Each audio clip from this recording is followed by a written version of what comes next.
Straw Hut Media. Hello on the Rockers. Today we celebrate the actor's life with actor, writer, poet, singer, songwriter, and mentor, the man with so much talent he needs 3 names, John Clarence Stewart. You know him from P-Valley, Zoey's Extraordinary Playlist, Marvel's Luke Cage, and now on stage in Jelly's Last Jam. You get all of that and me, your favorite host with the sassy most. Raise a glass, let the drinks begin. It's On the Rocks.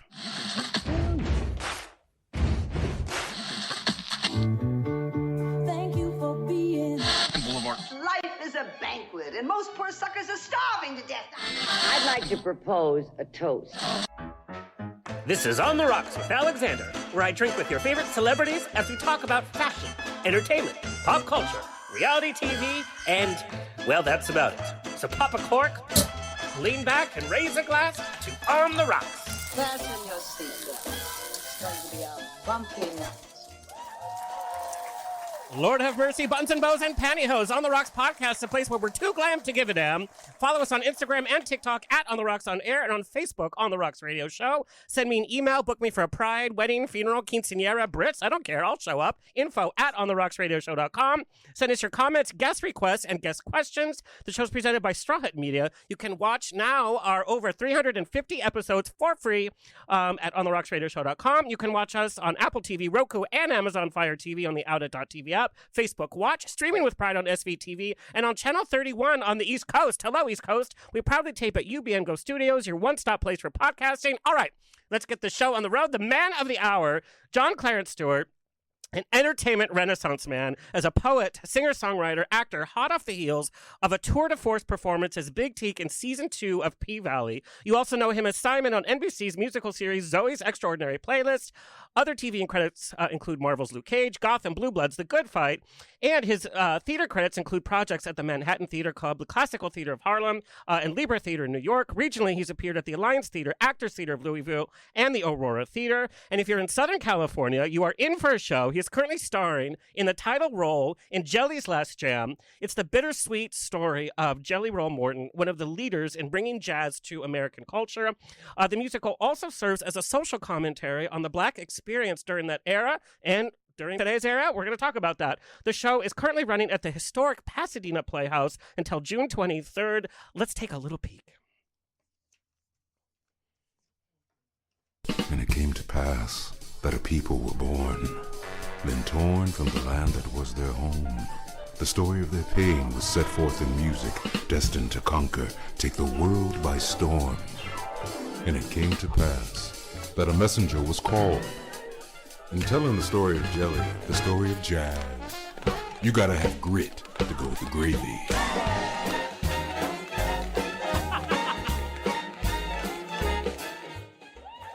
Only 4 weeks to see it. Please welcome John Clarence Stewart. Well, and I know, I'm being big and loud, but you have to, save your voice because you have a show tonight, and you guys opened last weekend. I want to talk about growing up. Music has always been part of your life. What was your first kind of exposure to music, or what was that album or artist or whatever that sparked your passion in music? I think the person who was the big exposure for me was probably my mom. My dad was a pastor, and my mom led worship in the church. And so we would hear her singing worship songs and all of that all the time. And that would be she was the first really big influence that way. And then after that, I wasn't singing myself for a very long time growing up. I thought I was going to do sports or something like that. But when I was in my junior year in high school, I had a friend named Chris who was in a math class with me, and he was going to a theater class, and I didn't have anything to do after school. So I followed him there, and there's a teacher, her name is Coop, and she just went down the line of all the students, and they were doing an audition for a musical. And so she went down the line, and she got to me, and she asked me if I sang, and I said no, and then she kept moving. And then she came back down the line because she was doing, I guess that's the initial, and then the callback was coming back down the line. And she was coming back down the line, and she was like, "You sure you don't sing?" I was like, "No, I don't." And she asked me if I sang Happy Birthday. And I was like, well, everyone knows Happy Birthday. And so I sang Happy Birthday, and then she put me in the musical. Well, I read that somewhere, so I wanted to say, is that a true story? That is a true story. That is a true story. Coop, I owe Coop everything. What? The show was Once on This Island, yes? Yeah, and I played Papa Gay in Once on This Island. And that was I think that was the first time it was the first time I sang out loud in front of people Wow. ever. And it was the first time I did a musical, and it was really shot out of a cannon because I'd never done anything like that before. But there was this experience that I had. There was one of the choir teacher who was doing the vocals, who was teaching us the music in that show. She was so affirming, just so affirming to me and my voice. And yet still, after that was over, when I went to college, I would never say that I was a singer because I know, for me, I know singers who sang, you know what I'm saying, who like sing down boots, like all this, like they are fucking fire. And I was like, man, I can't say that I'm a singer if I don't do that. And it took me a long time to accept and embrace my voice and my way of interpreting song. And that was through a teacher named Oral Moses at a university of mine who encouraged me to record myself singing. He said, if you can't fall in love with your voice, how can you expect anyone else to fall in love with your voice? You have to really listen to yourself and choose to find the good in your voice. And so I just went through that process, and it's yeah. So that's the beginning. Yeah. It's so weird to me to think of you, squeaking out "Happy Birthday," not really having sung out before, and look where your career and music has taken you, and what a big part singing is of your life. You are absolutely right. I am floored. I'm floored. I could not have predicted this outcome in my life. And matter of fact, I ran from it. I just wanted, for the longest time, I was like, I'm an actor. I want to be known as an actor.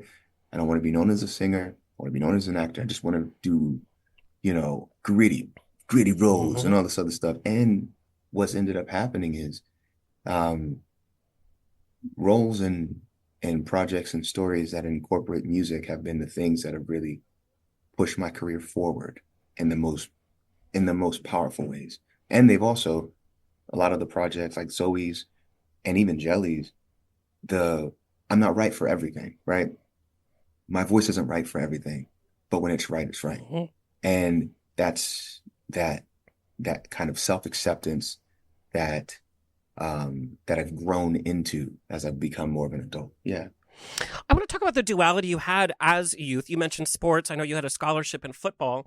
And you talked in one of your interviews that you kind of gave up playing the trumpet because it wasn't masculine enough. And how we are raised with a certain ideal that's put on us. This is what boys do. And I'm sure you can speak from the Black experience as well. This is what a Black man is supposed to grow into. Talk about that duality of being a jock, quote unquote jock, but then having this music. I mean, you also studied piano for a little bit. Yeah, I think that I've always had this interesting relationship with masculinity. And I think we all do in our own ways as men or male identifying people. Like, we have there is the question is, do I fit? Do I fit in it? Does that language encapsulate me?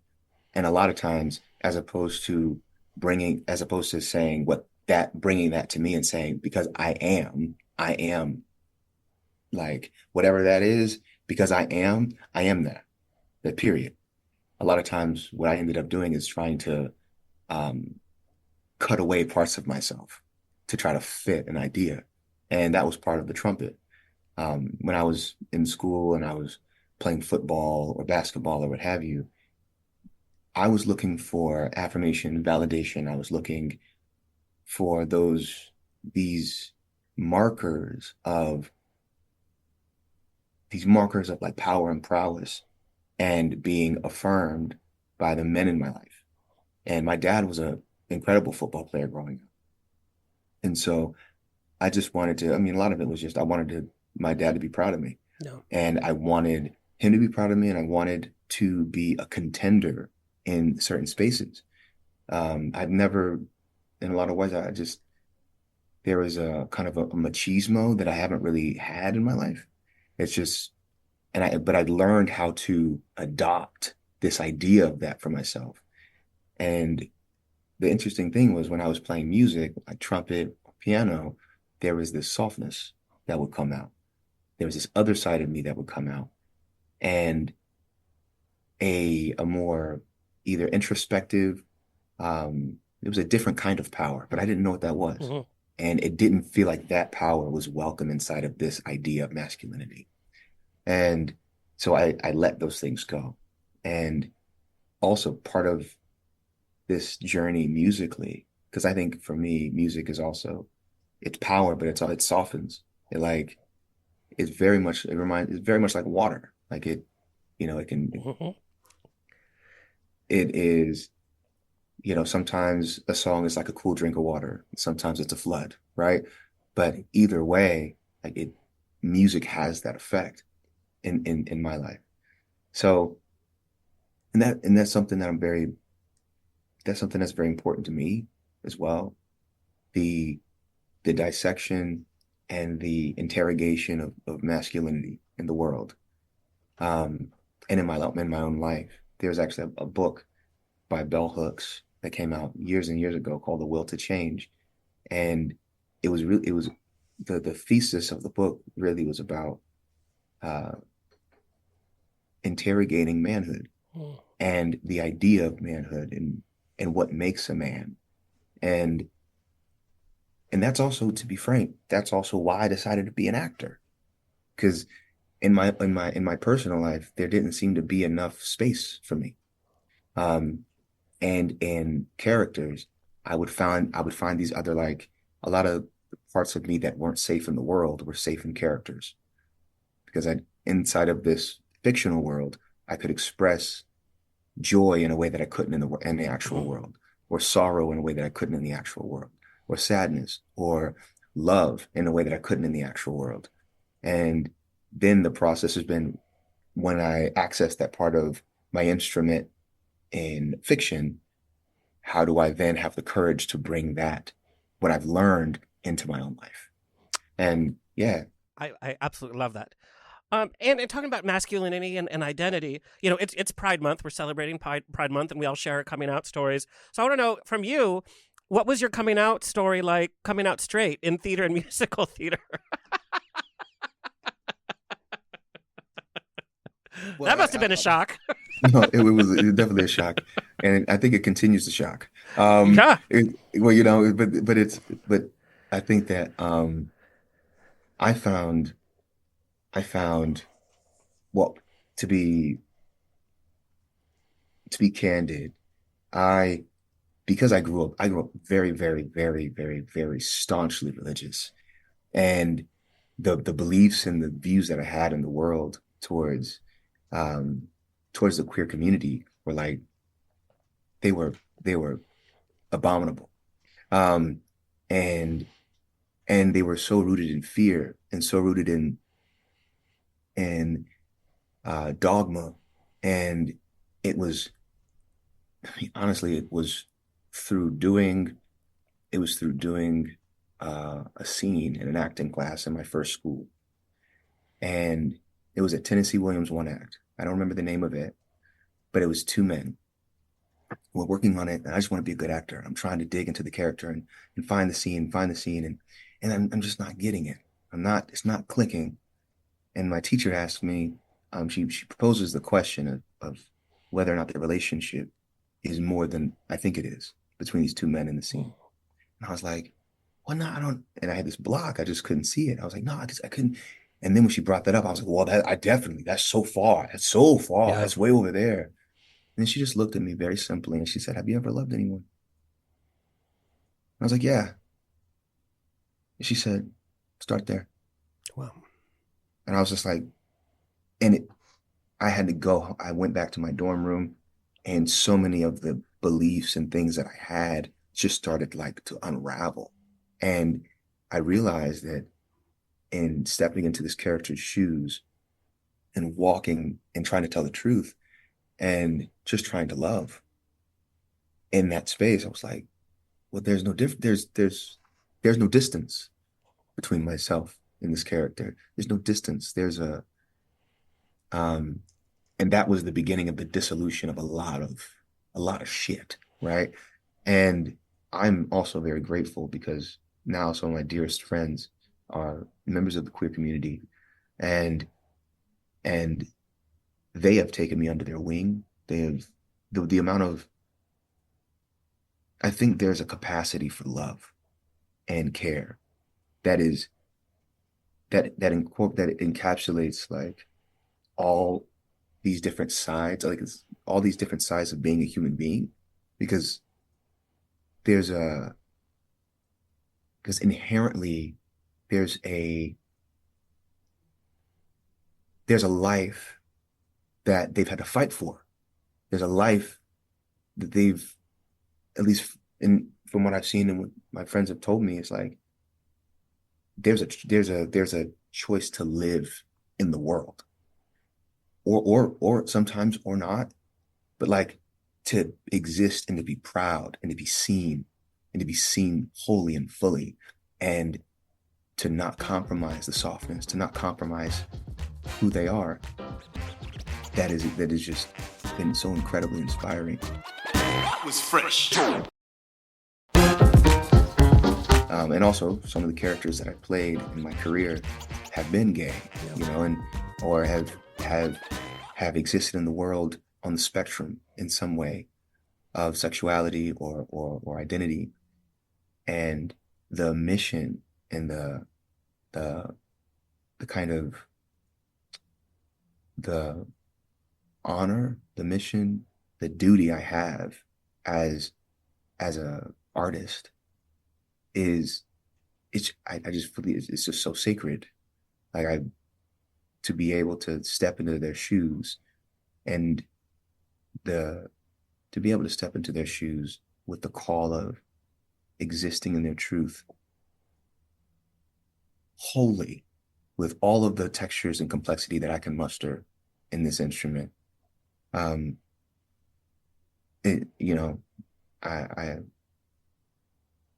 just, my gratitude is, it's just abounds, you know? Well, Yeah. you've been an ally to the community, so I have to thank you for that. Very much, especially during this Pride Month, we have to appreciate our allies, and you certainly have been there. So thank you for that. I want to talk about the power of art.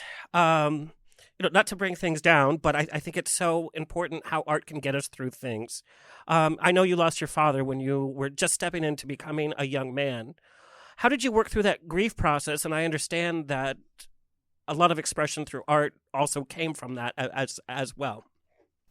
Yeah. I felt like I'm, in an odd way, I have this gratitude for, I've learned, or I have this acceptance, this can become kind of a gratitude to my father, even in his passing. Because I think that when he passed away, that was my first experience of, now remember, that this is the first time I experienced grief. And that experience of grief was profound, is profound. And it kind of cut through, it kind of just cut through a lot of stuff. And art for me, whether it's art for me, whether it's a poem by John Donne, or a song, like a gospel song that I would listen to that put me in a certain kind of space, or a movie that I would watch, like Good Will Hunting, where, there's a character where Matt Damon's character is wrestling and trying to really just trying to step into manhood, really trying to take responsibility and be a man, and has someone in his life who's holding him to account, and doesn't let him run from who he is. Or The Lion King, and that sense of remember who you are, Simba, remember who you are. Like, I see echoes of him everywhere. And art has been a balm. It's also been a way of, I think of, that in terms of this raw energy, that it becomes an alchemy. I can use it in different ways. And art is the way that I alchemize like big things. Like it's whether it's a song, there's through songwriting or poetry or uh and even with Simon and Zoey's Extraordinary Playlist, I found that was one of the first times in my life. I think that was in that experience because I hadn't done singing in a long. It'd been years since I sang, and when I auditioned for Zoe's, and I remember a friend Jane who worked on What If with me put my name in the hat, and I read the pilot, and when I read that there is a Black man around my age who lost his dad, immediately I felt like I knew him. And I was like, how often does a character come along that I feel like just lives in me? And then came the moment of, well, what do you sing?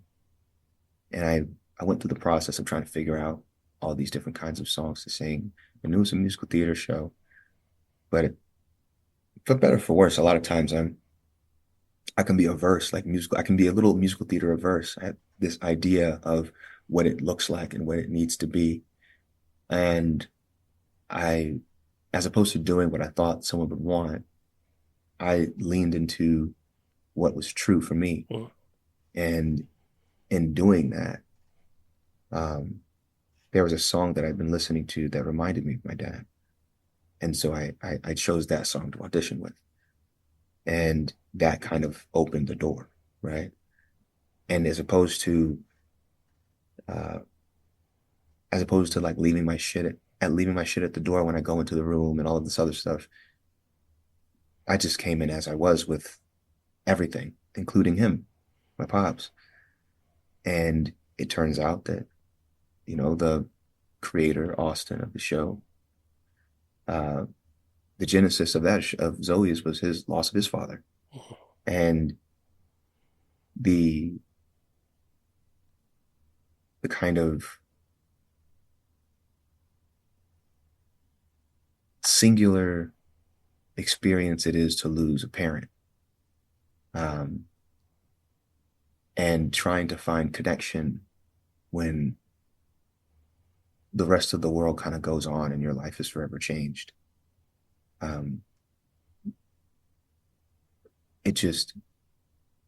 It made so much sense.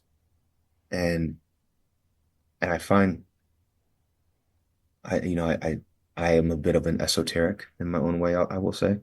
You know, I would even go so far as to say I'm a spiritual person. I believe that there's a lot more than what we can see and a lot more than what we can understand. So I believe that my pops is very much present in a lot of the things that I do. Just as the ancestors are very much present in a lot of the things that I do or the things that I attempt to do. So yeah. Thank you for sharing that, by the way. I lost my mom this past year, so everything that you say just absolutely rings true. Absolutely. I want to go back to the Alliance Theater in Atlanta, Georgia. They've won the regional Tony Award for regional theater. That was your first kind of big professional stage debut, 3-person play, The Whipping Man. What was that experience like? What was the rehearsal process? Do you remember opening night? It being like, we're not in school anymore. We're not studying. Like, now you're in the big leagues. Oh man, yeah, I was terrified. I was so terrified. I couldn't have been more afraid. But there was a guy, an actor, Keith Randolph Smith, who's just he's a phenomenal actor. He's one of the best actors I've ever seen. He played Simon in the play, and he just had this nurturing father energy, and also this sense of play and a sense of like genuine curiosity. I thought that coming out of school and booking The Whipping Man, I thought that somehow I had to have answers. But when I watched him in the room working, it seemed like the thing that he had a bevy of was questions. he didn't take anything for granted. He would ask questions about everything. And he said in the beginning of the rehearsal process, I'll never forget, he said, I ask a lot of questions. And some of them are going to sound crazy, but I ask a lot of questions. And he would. There'd be times when he would ask questions and I'd be like, that's right there, bro. Like, the answer's right there. What are you talking about? It's like right there. But I'm looking at this in terms of, equations and figuring it out, and, how the 2 + 2 is 4, and this is this and this and this and this, as opposed to the kind of the soft tissue of building a character, and the soft tissue of like the sinew that creates a world, and the questions that create conversations that then influence the entirety of the world that you live in later. And I don't even know if he put all that language around it, but that was my experience of him. Because some of the questions that he asked, though sometimes you could look into the script and be like, the answers there, the conversations we had were the thing, right? And then in the process of it, our opening night, I remember just I was so stressed because, Atlanta, I believe Atlanta has some of the best actors out there, just incredible talent. And a lot of my contemporaries, it's the way it always goes. Like, there are people that are in the community that have been doing it a long time that also auditioned for the show. And I was like, oh man, they're gonna come to the show and they're gonna think, who's this little motherfucker coming out of school with this role, and what's he gonna do with it? And in this press, and I never had press before, there's never people no one, you're in school, ain't nobody coming to review you. Like, who gives a fuck? Like, your parents say, good job. Yeah, they're like, you did it. Yeah. Now go to class, like, Yeah. go to theater practice or build something, So I was just like, it was all of those things. And we did the opening night show. And I remember the opening night show was fine. It wasn't the best. And I was in my head about it when we went to go see everyone. And there was this actor, his name's Iraj. And he was one of the old heads in Atlanta. He kind of pulled me aside, and I was a little pensive, I'll say. And he was just like, well, he's like, now the show is yours. I was like, what do you mean? And he was like, opening night is wonderful. It's an incredible thing. You realize that, like, he was in his own way in that moment teaching me that opening night, though wonderful and all of these things, that is for them. It's like for them, for the community, for theater, for the press, for the people and all of that stuff. Once you get past that threshold, then it's yours and you get to do it every single day. You get to live in it every single day. Then it's in your hands. Then it's like, how's it gonna deepen? How's it gonna grow? The conversation that you have with your fellow actors, with the audiences every night, it evolves. And that excited me in this whole different kind of way, the potential of that. Because I hadn't really experienced that before. Because once again, you're doing shows in school, you do like 5 performances, Yep. doing a run of the thing, right? You don't even get a chance to really get your sea legs on it before you're done. And so that was also a phenomenal experience. The Whipping Man was so affirming for me. And it really solidified the Alliance as like a theater home. The community there, Jody Feldman, the casting director there, was the one who saw me I was assistant teaching this Collision youth theater workshop because one of the assistant teachers last minute dropped out and they needed someone to just be there. So I went and said I'd assistant teach, which just meant really talking to 13 and 14-year-olds every once in a while and, try not to look dumb, but everything you do looks dumb to them. So Right. you're just kind of holding space and being made fun of. And, but we did in that Collision project, the teacher, Brian Mercer, he's taking our town and making it a musical. So we took our town and made it a musical to 1950s music was the goal. So we started doing that, and it was interesting and quirky and fun. But there's this character named Simon Stimson in our town, this really dark, brooding character with a lot of stuff. And Brian was trying to figure out, he said, which of the students is going to play this role? And he just looks over to this assistant teacher who's, just being made fun of here and there and kind of just taking up space. And he's like, hey, you're going to play Simon. He's like, I'm not 14. Why would I do that? Why would I do that? But sure enough, I end up playing Simon, and Jody comes to the reading, the presentation, and she's like, who's that guy? And she pulls me aside and asks me what my plan is, asks me about myself. And at the time I was still in school. And she kept me in mind. And she started calling me in for readings and workshops. And then when not randomly, a brilliant actor, his name is Bernard, he booked a movie when he was supposed to do A Christmas Carol at the Alliance. He booked a movie right before they went into tech. She called me and she said, hey, would you like to take over his role in Christmas Carol? We're about to go into tech, so you have to learn his track. And I was like, what's the track? What's the track? What's the role? I have to do what? Yeah, sure. Okay. I needed a job at the time, to be frank. So I did it.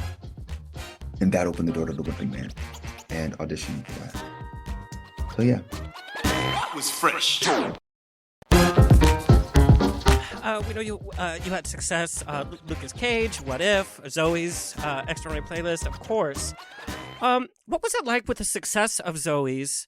Because we had seen you on TV, but once Zoey's hit, like that changed like the whole culture of what a TV show should look like, what a cast should look like. The diversity in that cast is phenomenal, especially for that time. It kind of set fire to a lot of network shows that were like, oh, now we can tell these stories. Now these characters can be leads. Now these characters, non-binary characters, can also have a voice as well.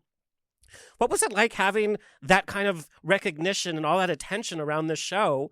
Telling that boy who started at Alliance and the Whipping Man, now you have this like everybody knew you. Yeah, it was a little surreal because we came out in the middle of COVID in the beginning. And so it felt oddly isolated in this interesting way. Like it seemed like this show caught fire and became this balm and this harbinger of kind of joy to so many people that were going through this dark time in this really big way. And yet the whole cast was on Zooms. Yeah. And we're talking to each other on Zoom for the first time and remembering the thing that we did and what we felt when we did it. And we felt like we had something really, really special.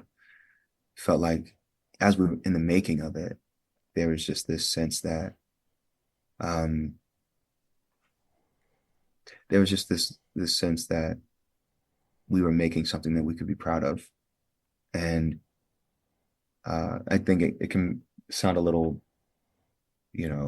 odd to be like, we're doing something that's never been done before. All that shit.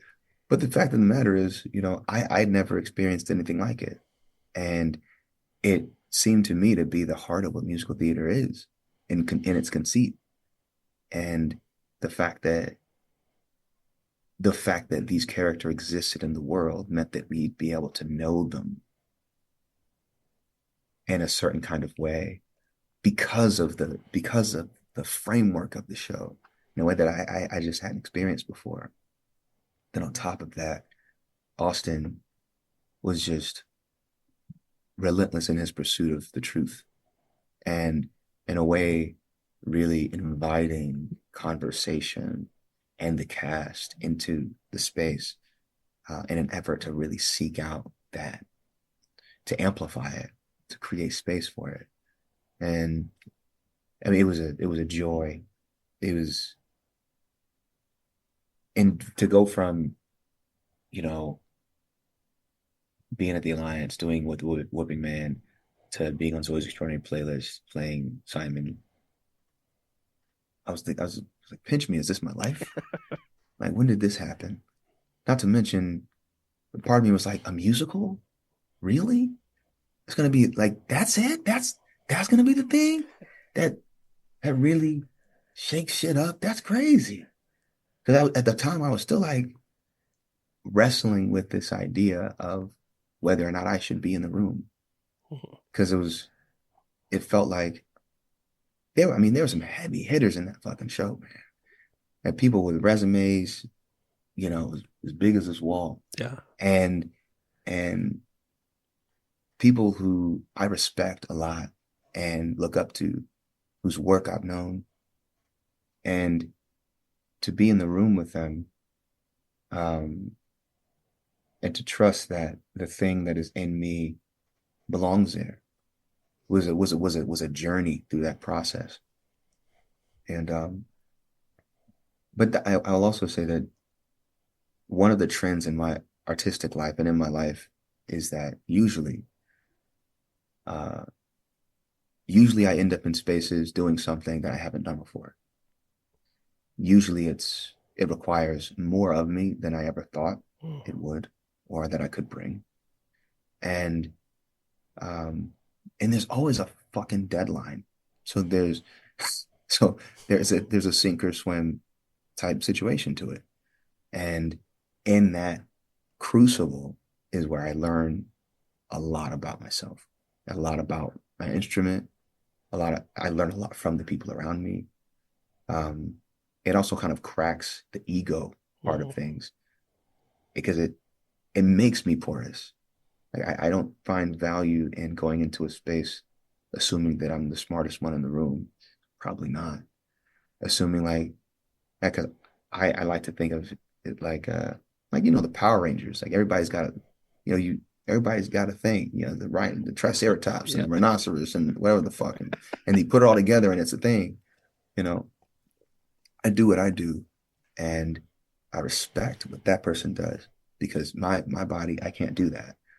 And in my wildest dreams, I wouldn't be able to do that, So I get to sit back, and in that show, I could sit back and watch someone shine in a way that just being in that proximity to like Alex Newell, being in proximity to Alex, watching Alex like just be Alex in the world. Yeah. Take up space, like offer decisive artistic choice to moments, understanding, because also like understanding that it doesn't live in this bubble. There's something about working on a TV show like that and understanding that the power of really devoting yourself to getting it right. Like it's not a benign thing. Like it's not, a story told without care is a violent story. Like it's violent and it will affect people and hurt people. But a story that's told with care, like that is a healing story. Whether it's, in whether it's all hunky-dory, roses and sunshine, or whether it goes to the depths of the darkness and all of these things. And that like intention in the making of it. I think that's part of the reason why it resonated in the way that it did, because so many people were able to see themselves, because of that desire to tell the truth. Folks would turn on the show and they'd see someone who didn't look like them, but was them. Yeah. And it just dissolved these ideas of, like you said, who should be a lead, who could be a lead, who's someone we should listen to, the assumptions of what that person's inner world is like, assuming that we understand that someone that is, I remembering right now, Alex singing The Great Pretender. And this is someone that's so powerful and strong, takes up so much space, being able to articulate, that space of not knowing, and of not knowing, of trying to figure it out, of kind of almost a fake it till you make it, which if there's not a space like that, then we kind of forget that there's echoes of us in everybody, that we're all just a lot more alike than we think, Yeah. Well, along those lines, we have to talk about your performance in P Valley, Big Teak. You're in 5 of the 10 episodes, but your storyline fills that whole season. I just have to tell you. I have not had the benefit of seeing you on stage. I have to tell you, from the minute your entrance, and they don't give you time, by the way, to work through your character. It's like your character's boom, tell your story in such a big way. Even from your entrance, your character was so grounded in every movement, every glance, there was just this energy and this smoldering chemistry that just leapt off the screen. And your character, for those viewers, like, you have to watch it. Your character is dealing with so many issues, such as sexual identity, trauma, rising above the culture that he thinks he has to subscribe to. All of these issues are going in such a short time as an actor with your character. And you do so much, like I said, even with your looks, filled in a lot of the storyline. It wasn't just the script. It was such a shock for me to see you going from Zoey's to this kind of character. It was such a different world. When I say, like, you're an acting chameleon, you encapsulated this character in such a real way. I believed you from the minute you stepped on. So much so that I became such a part of the story, and of course, it has a very, very dark end to it. As an actor, and I know you also going back and forth. You were doing the Christmas movie of Zoey, which is like, how do you go from like candy canes and singing to Big Teak? As an actor, where did you even start that creative process, knowing you had a short time to tell this huge story with all of these different layers that we see?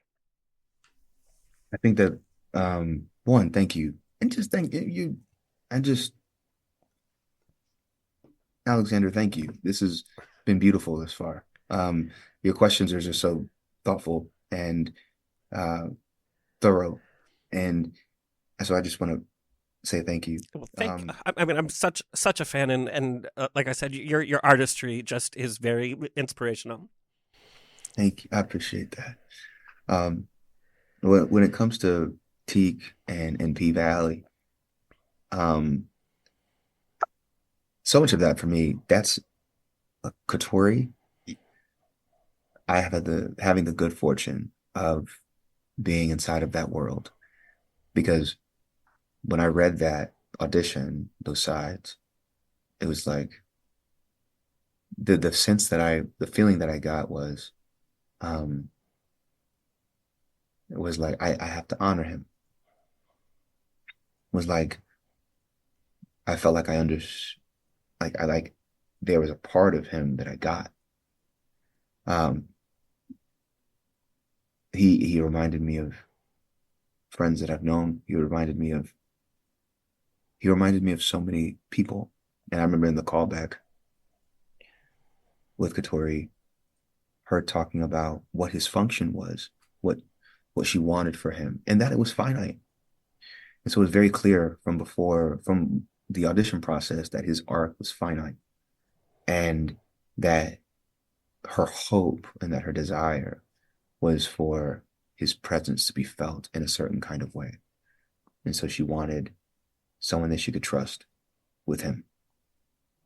And I felt an immense responsibility to him.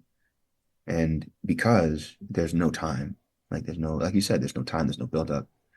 There is this work ahead of time, which is be it on dialect or the conversations that Katori and I would have about him and his upbringing and where he's from, because Katori is very, very, very thorough in her crafting of the world. And the kind of the socioeconomic specific space that she puts how she puts a character into the space. And so she was very explicit about those things, also leaving room for, my creative input here and there. And there were images and pictures and things that came to mind that some of them became part of the tattoos that he wore, that adorned his body. But there was a sense that I had very quickly that he had to come in to the world clear and decisive. And so I tried my best to do that, to come into the world with that kind of clarity. And it helped immensely that my scene partner for the majority of the season was Jay Alphonse, who's just an incredible actor and a very generous actor, and one who we saw each other around in New York back in the day. And so when I knew that he was the guy that I was going to be acting opposite, there's also this sense of, you have to, you got to show the fuck up, man. You just have to show up. You can't hide. And I also had the good fortune of, there's some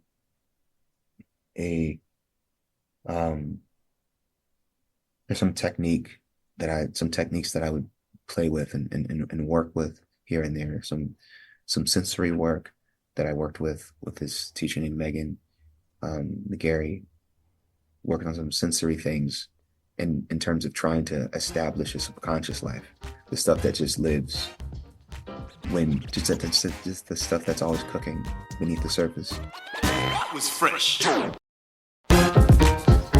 And when you're looking at a character who he's lived such a life before the moment you meet him, the thing that has to be solid, in my opinion, is everything that he's lived through.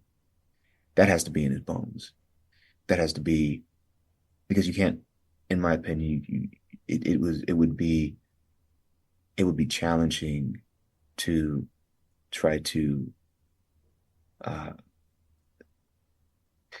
act it, like to try to put it on. It has to, and also for one of the things that I loved about Teak is just the juxtaposition of him. There was so much light and darkness. And so being able to not play the end, to being able to really lean, because also I knew what the end was going to be. And so part of the exploration and the mission was, how do I go all the way here in joy? Because the people that I know who have had ends like him, no one around them would know. Most of the people in their lives, no one would know. A lot of the conversation is, I would have never seen, I thought he was so happy. I thought he was the rock for everyone. He protected everybody. He did this, and this. So if I can go all the way there, knowing what the end is going to be, then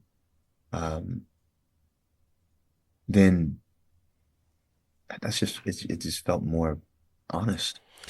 I have to tell you, one of the chilling scenes was when Murda brings in the new car and he's sitting in the driver's seat, Teak, and he starts getting emotional and crying. It's like he doesn't deserve this happiness. And there was that tug of war we saw there was no script. It was, the camera was just on you. And we saw you so beautifully present that struggle as to, yes, it's okay to be happy, but there's this darkness and we feel bad for being happy, or that we don't deserve it, or that we can't overcome the darkness to live in that happiness. And you encapsulated that all in those few frames there. I have to tell you, it was chilling. I saw it all right there. It was beautifully done. Thank you. So a role like Teak, and then in Jelly's Last Jam, we think Jelly's Last Jam is this big jazz fun, and it is that. We're celebrating the music of Jelly Roll Morton, but we're also talking about his experience as a black man back in that era. Then we have a character like Teak here that's trying to struggle to be a black man in current day era. You yourself, you've been raised in entertainment and you're making your voice heard as a black man. How do all three of those elements come together when we look at the past, we look at culture in P-Valley, and then we look at your life and your culture and how you grew up and what you've accomplished? How do those narratives give us a vision of what the Black experience is today? It's a great question. I think the thing that resonates with me, or the thing that comes up to me, is like the spaces that these men have lived in at some point in their lives, whether it's Jelly and him as a child. Because he becomes so many different things, but he is, in my opinion, he is filling a gaping void throughout the majority of his life. And that void existed in that space, in that childhood space. Cool. And it's because in that childhood space there was in those relationships there was no room for who he was. And because there was no room for who he was, he became something else and started finding things, people, accolades, whatever, to fit inside of it. And whereas with Jelly, it was fame and fortune, and he had this incredible gift, this savant gift that opened doors in ways that people would only dream. He kind of climbs to the height of a mountain, only to realize that the vacuum inside of him still exists. Yeah. And then with Teague, there's that hole in childhood through that violence that he experienced and the loss of his siblings and not being able to protect them. And in reaction to that, to feeling powerless, making himself powerful, like being proficient in the law of violence and in the rules of violence, and being able to, apply violence in the world in a way that he couldn't before, and trying to atone for what he was the people he was incapable of protecting. Like, I think that there are these men who, the question that comes to mind is like, do I fit? Like, do I fit in this world? This world that's built, was it made with me in mind? Was it made for me? And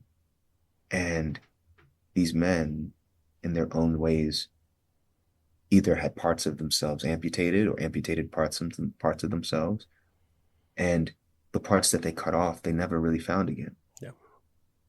And the cost of, and I think healing is the process of like reclaiming those parts of ourselves. The cost of not reclaiming those parts of ourselves, it brings ends that are, it can bring certain kinds of ends. I think that happens in time with Teague. I think that happened in the past with Jelly. And I think as far as myself, I've experienced, pains, darkness. I'm no stranger to, those dark nights of the soul. Like those are not,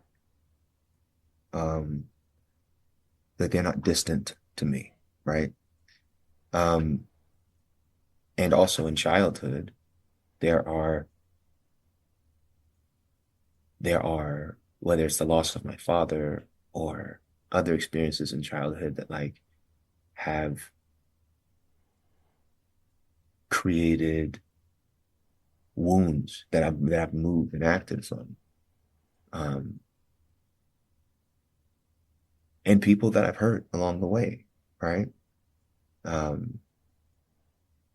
The benefit for me in these characters, I think acting for me it's very much a service, and in some ways it's very selfish, because in stepping into someone else's shoes and living through their experience, I inevitably find always, parts of myself. And when I step into a character it's sometimes inside of those shoes that I reclaim parts of myself. I find parts of myself that I gave away that I'm like, oh wow. The parts of myself that like in Simon, this reluctance to experience relationship and joy, kind of being defined by through seasons of, if you ask me anything about myself within 3 minutes, I'd tell you my dad passed away. Like it was like the thing that I would lead with. It was the most identifying part of my personality in my entire life. And I think that in some ways it was like, I don't want to have to broach this at some other point. But I think in other ways it was a protective mechanism for myself as well. There was fear. There was kind of a sense of, hey, don't get too close. I got shit going on. Yeah. Like that kind of thing. And whether it's living inside of Teek's shoes for a while, and that heaviness that also reminds me of my pops. This sense of when something really, really beautiful happens, there is inevitably a pain on the other side. There's the most amazing thing can happen, and I can it's like clockwork. I know it's coming. Yeah. And the sense that there's the part of me that sabotaged and got in the way and didn't want beautiful things and didn't want to experience joy and didn't want to really be happy, because I knew that I wouldn't be able to share that in the way that I wanted. And being able to move through elements of that with him to his end, and experience this reality where I never believed that I am worthy of joy, where I never believed that I am worthy of love, where I never believed that I am worthy of existing fully in my wholeness in any space. And then experience that in my instrument and to go like, oh man, I don't choose that. I don't choose that. John doesn't choose that. And what other professions do we get to live an entire life and then go, oh yeah, I learned a few things there, but that won't be the life that I create for myself. Thank you so much. Thank you. And then even with Jelly, it's very interesting, because his story is as profound and as incredible it is. In some ways, it's not necessarily unique. Like there's no shortage of people in not necessarily in, I'll say his gift is incredibly unique, but in different spaces, whether it's, if there's a poet or an author or a director or a tech genius or whatever, who somehow find their sense of validation and sense of personhood and sense of worth in that, and try to fill themselves up with that as a substitute for being known, as a substitute for being seen, really seen, and getting to that point where they move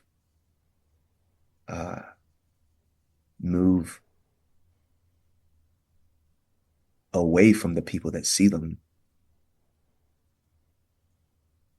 because they'd much rather be around people who only admire them. Like, that's I think that's almost that's Sisyphean. That's a tale as old as time. Like, you know, because it is a certain kind of it's a certain kind of vulnerability to be with people who really see you and really know you and um and really stand for who you are at your core in a world where, I think about the world we live in now where often we have our, I mean, we present ourselves and we always present ourselves, but it feels like we hyper present ourselves. It's a product of the world we're in, and there's nothing wrong with that. But it's like if I am substituting being seen for being like double click liked, then what's the end? What's the and what's the cost? And do I lose the ability then to like stand in space with someone else and be seen, for the good and the bad, So like, it's all of those things, I think. Because when you asked me that question, which was an incredible question, those are the different thoughts and stuff that come to mind. And this is what brings such a beauty to your art and all the different layers that we see. Southern Californians flocked to come see Jelly's Last Jam. It plays until June 23rd. Go to PasadenaPlayhouse.org. John, I can't thank you enough for spending time. I know you have a show tonight. You have so many other things that you need to be preparing for and thinking about. Thank you for being so reflective and sharing so much of your art and your life with us. What a great chat. Where do you want people to find and follow you? You can find me on Instagram at JStewIII. That's Instagram. That's Instagram. And then on Twitter at Stewart_III on Twitter. And those are the places to find me. Yeah. And hopefully there's another 54 Below show coming, I hope. I'm telling you, I'm trying to do that, an iteration of that out here. Good. I would love that. Yes, please do. Thank you again for spending so much time with us. I really appreciate it. And I'm a big fan. Thank you so much for this time. Thank you. And happy Pride Month. Again, thank you for being such a great ally. Of course. Thank you. Thank you. All right. All right. Thank you, John. He's got a show tonight. That's all, folks. It's always a grab bag of fun here every week on the Rocks. Big thank you to our engineer, Tony Sweet, our social media clip editor, Alexis Mendez. Coming up, we have American Idol's David Hernandez, author and producer of AMC's Interview with the Vampire, Christopher Rice, and one of my favorite actresses, Sheree Agdouchlu. She's coming in studio. Please like, share, subscribe so we continue bringing this fabulous programming coming your way. Until next time, stay happy, stay healthy, stay sexy, and if you drink, stay tipsy. We'll see you next week. This has been another episode of On the Rocks. Tweet me and slide into my DMs on Twitter and Instagram at On the Rocks On Air. Find everything On the Rocks for free at ontherocksradioshow.com. Subscribe, like, review, and share. Until next week, stay fabulous.